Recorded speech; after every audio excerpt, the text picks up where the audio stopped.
Hello friends, this is Dr. Sameen Afzal Junejo from Afzal Eye Clinic, Hyderabad, Sindh, Pakistan. Friends, I will show you a video of phaco emulsification. This is an ideal phaco emulsification followed by intraocular lens implantation, one piece foldable type. And we have a patient with fully dilated pupil of about 6 millimeters in diameter. Cornea is very clear, and as per routine, our ideal approach is through surgical limbus 1 to 2 millimeters slightly behind the anatomical limbus or the gray line of the cornea. So actually gray line of the cornea is the anatomical limbus. 1 millimeter behind the gray line or towards scalal side is the surgical limbus, where there is a thick lining of stem cells. Here there are two types of stem cells, transparent from the cornea and opaque from the conjunctival side. And this is a lining of stem cells which can help regenerate the conjunctival or the injured tissue and help in rapid healing after the surgery. So there are least chances of the open wound or the leaking wound post-operatively. A round curvilinear rhexis in the anti-clockwise direction is performed with the help of cystotome. Cystotome is removed now. A round rhexis is achieved without using the stent, because there are many side effects and complications of stents. Once you inject the stent, you have to wash it thoroughly to save the corneal endothelium from going into the opacity in future, and you have to also to take a risk of sometimes the post-operative nuclear reaction by using the stent. So that's why I do not use the stent. And now again through the surgical limbus outside the gray line of the cornea, you see it's very clear that the incision is outside the gray line of the cornea, diamond knife, and the incision is two-step in the corneal stroma and then dip into the anterior chamber. So there is a through and through full thickness corneal incision about 2.7 millimeters in diameter, and one should not take a risk of giving incision inside the gray line or inside the anatomical limbus, because there we can find a layer of the Descemet's membrane of the cornea, and if once the Descemet's membrane is injured or cut or teared, then there can be many complications of postoperative severe striate keratitis, corneal opacities, decompensation. In future, one can develop a bullous keratopathy and many other complications. A viscoelastic solution is injected into the anterior chamber for lubrication and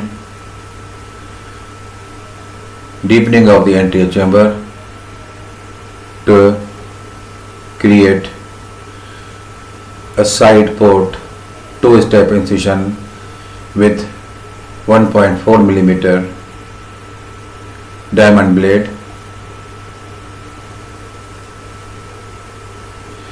Similar side port incision is not made into the opposite direction of the first side port incision, I mean at 3 o'clock position, because this patient does not have astigmatism against the rule. And now a little amount of viscoelastic solution is removed, the oil is softened, and the hydrodissection is being performed.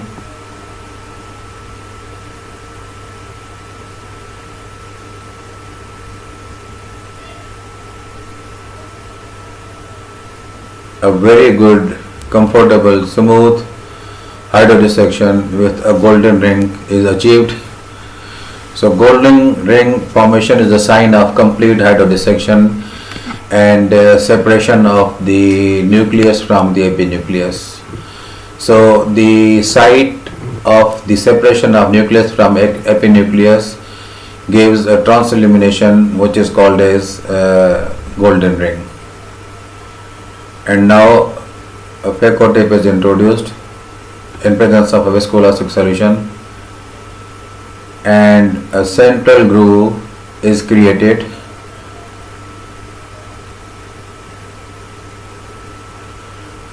The Phaco setting is very simple, and here the nucleus is splitted through the equator into two portions, into three portions, and two half slices are created and taken up under a high vacuum of 550 millimeters of mercury without applying any Phaco energy.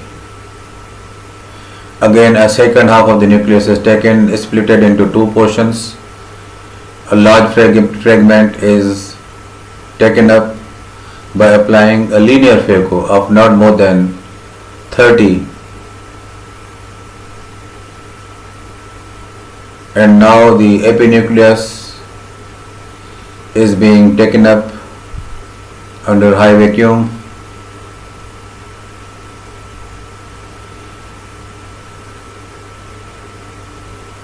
Along the sides,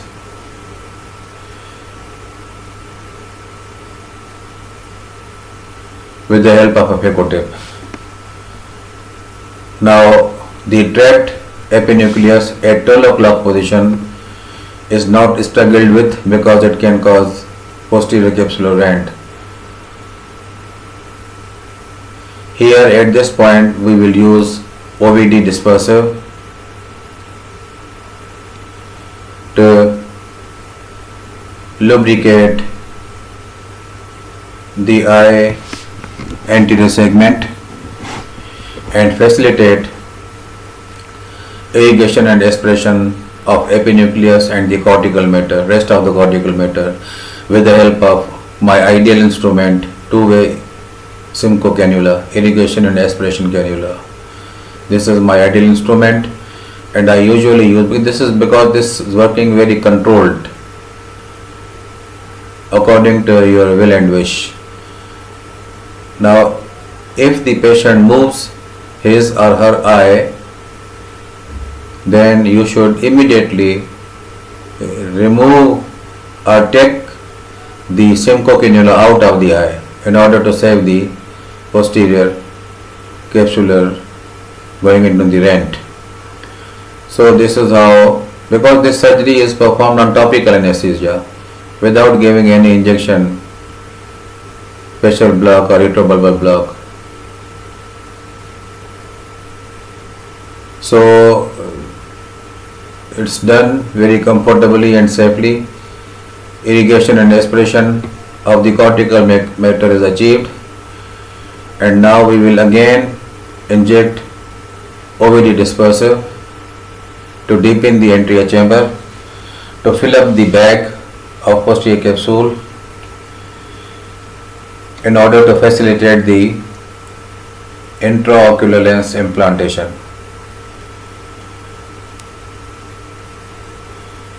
The best possible available foldable one-piece intraocular lenses are usually used. Those lenses got the FDA approval as well, and they are CE marked.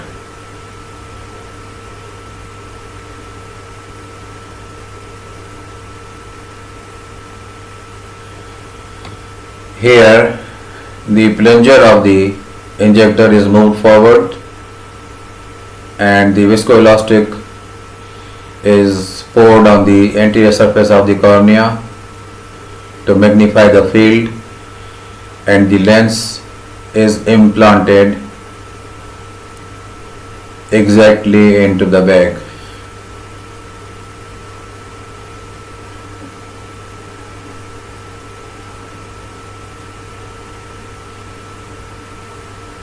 Slowly and gently, it is exactly into the bag.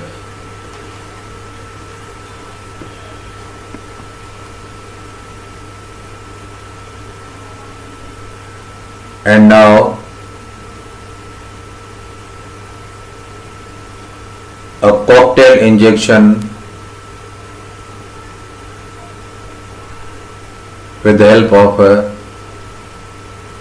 cannula is injected through the side port. The cocktail is consisting of antibiotic, moxifloxacin, steroid, few drops of decadron, and a meiotic, pilocarpine, 2% eye drops, to achieve the possible meiosis. Pupil is slowly and gradually dilating, and at the same time providing a firm support to the implanted intraocular lens anteriorly. With the help of a Simcoe cannula, I am just removing the rest of the trapped viscoelastic solution in order to avoid postoperative transient rise of intraocular pressure and sometimes a cellular reaction.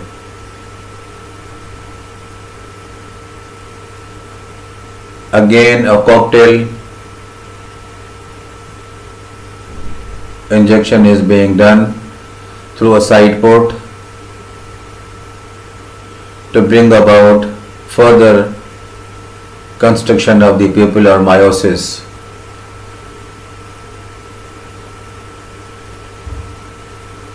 Thank you very much, my friends. Friends, if you like this video, please subscribe my channel and press the bell icon. Thank you very much.